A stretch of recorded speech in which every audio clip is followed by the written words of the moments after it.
Dan orang-orang yang maju, orang-orang yang bisa menerima perbedaan, orang-orang yang bisa menerima perbedaan dalam hal berpendapat, dalam hal berpola pikir, itu adalah orang-orang yang maju.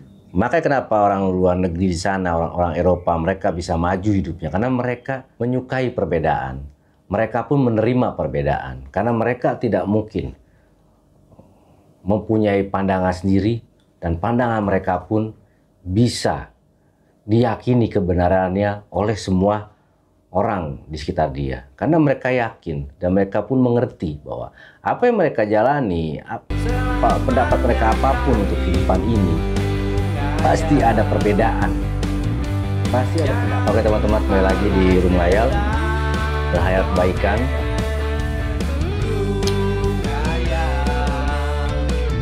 Gue sebelumnya pernah membahas tentang belajar untuk tidak menyalahi Tuhan. Makanya gue kasih judul konten gue sebelumnya bahwa takdir dan jodoh bukan ditentukan oleh tangan Tuhan semata-mata. Kalau untuk takdir kematian, itu adalah takdir yang memang ditentukan oleh Tuhan. Akan tetapi ada takdir kematian pun yang memang manusia yang menentukan, yang memang manusia mempunyai kesalahan dalam berperilaku, dalam memutuskan suatu kehidupannya. Contoh dengan bunuh diri. Karena bunuh diri, Tuhan tidak menyukai hal seperti itu. Karena manusia yang menentukan takdirnya sendiri. Itu adalah suatu bentuk dari tindakan putus asa. Tindakan yang tidak mau berjuang untuk kehidupannya. Makanya ada beberapa manusia akhirnya mengakhiri hidupnya dengan cara bunuh diri. Itu adalah takdir yang ditentukan oleh manusia itu sendiri. Dan akhirnya nanti dia harus bertanggung jawab dengan apa yang dia putuskan. Takdir rezeki, takdir jodoh, itu memang sudah ditentukan oleh Tuhan. Sudah diberikan oleh Tuhan. Akan tetapi, jika kita diberikan takdir baik dalam hal rezeki, tetapi kita malas, kita tidak mau berusaha untuk menggapai rezeki kita yang sudah ditentukan oleh Tuhan, kita pun tidak akan mendapatkan kebahagiaan. Kita pun tidak akan dapat meraih rezeki kita yang sudah ditakdirkan oleh Tuhan. Jadi, kemiskinan, kesulitan dalam hidup, manusia mempunyai andil menciptakan kemiskinan dan kesulitan untuk hidupnya. Karena Tuhan, gue meyakini bahwa Tuhan sudah memberikan rezeki di alam semesta ini untuk dapat diraih. Makanya kenapa gue bilang malas ya. Bahwa malas tidak akan dapat meraih rezeki yang sudah disimpan oleh Tuhan untuk kehidupan kita di dunia. Rezeki yang sudah ada, makanya manusia harus berusaha mengejar mimpinya. Dan mimpi-mimpi itu sesuai dengan zamannya. Jika mungkin zaman dahulu, sebelum orang tua kita ada pun, mungkin tidak dibutuhkan pendidikan dengan cara sekolah.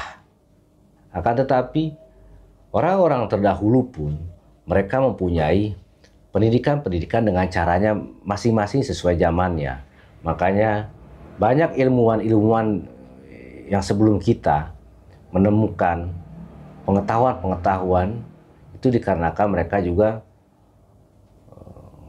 menjalani pendidikan akademiknya sesuai dengan zaman mereka. Ada ahli filsafat dan lain-lain sebagainya. Makanya mereka pun dapat hidup dengan layak karena mereka mempunyai kecerdasan dan mereka mengejar mimpi-mimpi mereka, dan mereka pun mengejar rezeki mereka yang sudah ditentukan oleh Tuhan. Tapi jika kita malas, kita cuma beranggapan bahwa takdir ditentukan oleh Tuhan. Jika kita memang ditakdirkan kaya, maka kita pun suatu saat akan menjadi kaya. Jika kita ditakdirkan miskin, ya untuk apa kita bekerja, untuk apa kita sekolah, untuk apa kita belajar. Itulah orang-orang yang malas. Dan orang-orang yang malas, orang-orang yang penuh dengan keputusasaan, mereka orang-orang yang tidak mau dikritik, dan mereka tidak mau diberikan saran apapun, dan mereka punya pendapatnya sendiri. Dan orang-orang yang maju, orang-orang yang bisa menerima perbedaan, orang-orang yang bisa menerima perbedaan dalam hal berpendapat, dalam hal berpola pikir, itu adalah orang-orang yang maju. Makanya kenapa orang luar negeri di sana, orang-orang Eropa, mereka bisa maju hidupnya, karena mereka menyukai perbedaan. Mereka pun menerima perbedaan, karena mereka tidak mungkin mempunyai pandangan sendiri, dan pandangan mereka pun bisa diyakini kebenarannya oleh semua orang di sekitar dia. Karena mereka yakin dan mereka pun mengerti bahwa apa yang mereka jalani, pendapat mereka apapun untuk kehidupan ini, pasti ada perbedaan. Pasti ada pendapat yang berbeda. Yang mereka menerima perbedaan itu. Karena masing-masing individu, masing-masing orang mempunyai perannya masing-masing, mempunyai pandangan hidup masing-masing. Ada kalanya pandangan hidup saya jalani untuk kehidupan saya, cocok untuk diri saya. Tetapi jika dijalani oleh orang lain tidak akan cocok. Begitupun sebaliknya, pandangan hidup orang lain mungkin cocok untuk mereka, tapi jika saya menjalani sesuai dengan apa yang mereka jalani, bisa saja saya tidak dapat berhasil menjalani kehidupan ini. Berbeda dengan agama. Agama itu sudah mutlak dan sudah tidak dapat dirubah. Jika hukumnya A akan tetap A, jika hukumnya B akan tetap B. Nah, di luar dari ketentuan perintah-perintah Tuhan dalam redaksi keagamaan, kitab suci Al-Quran dan kitab suci agamanya masing-masing dan kitab suci lainnya yang ada di dunia ini, agama yang berbeda-beda, tidak dapat kita ganggu, tidak dapat juga kita rubah isi dari kitab suci tersebut. Akan tetapi cara dalam menerapkannya yang bukan konteks syariat atau bukan konteks aturan dari Tuhan, itu kita bisa rubah pandangannya, itu kita bisa menjalani dengan sesuai apa yang cocok untuk diri kita. Akan tetapi tetap kita mengacu dan tetap kita tidak melanggar apa yang ditentukan oleh Tuhan yang Maha Kuasa. Jadi jalani kehidupan itu sebetulnya simpel. Menjalani keagamaan juga simpel, yang penting tidak melanggar dari aturan yang ditentukan oleh Tuhan. Akan tetapi dalam hal penerapannya mungkin ada perbedaan atau ada cara berkata yang berbeda, tetapi tidak melanggar ataupun tidak keluar dari aturan-aturan yang ditentukan oleh ajaran agama, itu tidak masalah menurut gua. Contoh misalkan dalam hal berpakaian, misalkan contoh saja.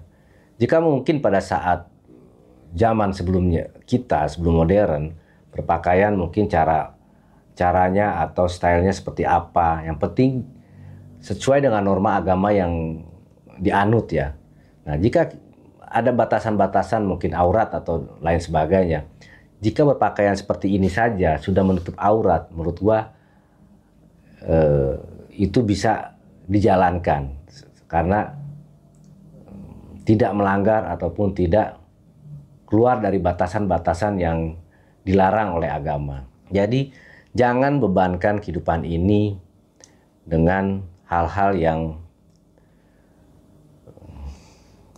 mempersulit jalannya kehidupan kita. Selama itu kita tidak keluar jalur ya, tidak merubah suatu ketentuan apapun, kita masih dapat dan masih layak untuk dikatakan benar dalam menerapkan perilaku di kehidupan ini. Jadi kembali lagi ke hal yang rezeki tadi, hal yang kita ingin mendapatkan suatu hal kemudahan dalam hidup, kita harus berusaha. Dan apapun yang terjadi pada diri kita, kita harus bersyukur. Kita harus ikhlas menerimanya. Itu yang dimaksud dengan bahwa takdir ditentukan oleh Tuhan. Jadi walaupun takdir itu ditentukan oleh Tuhan, akan tetapi kita sebagai manusia, sebagai makhluk yang diciptakan oleh Tuhan, kita harus tetap berusaha. Karena kita ditugaskan sebagai khalifah di muka bumi ini, mengembangkan peradaban dunia ini, memberikan hal-hal baik di kehidupan dunia ini. Jadi semua itu pasti sudah diatur oleh Tuhan. Tetapi kita mempunyai tugas untuk mempertahankan diri kita, untuk bertahan hidup di dunia ini. Kita tidak boleh malas-malasan. Semaksimal mungkin dan semampu kita harus berusaha untuk dapat mengembangkan hidup kita, mengembangkan diri kita, mempertahankan kehidupan kita di dunia ini. Selagi kita masih diberikan nafas, selagi kita masih diberikan umur yang panjang, kita harus tetap berusaha dan jangan pernah malas-malasan dalam menjalani kehidupan. Assalamualaikum warahmatullahi wabarakatuh. Salam sejahtera untuk teman-teman sekalian. Salam Rungayel.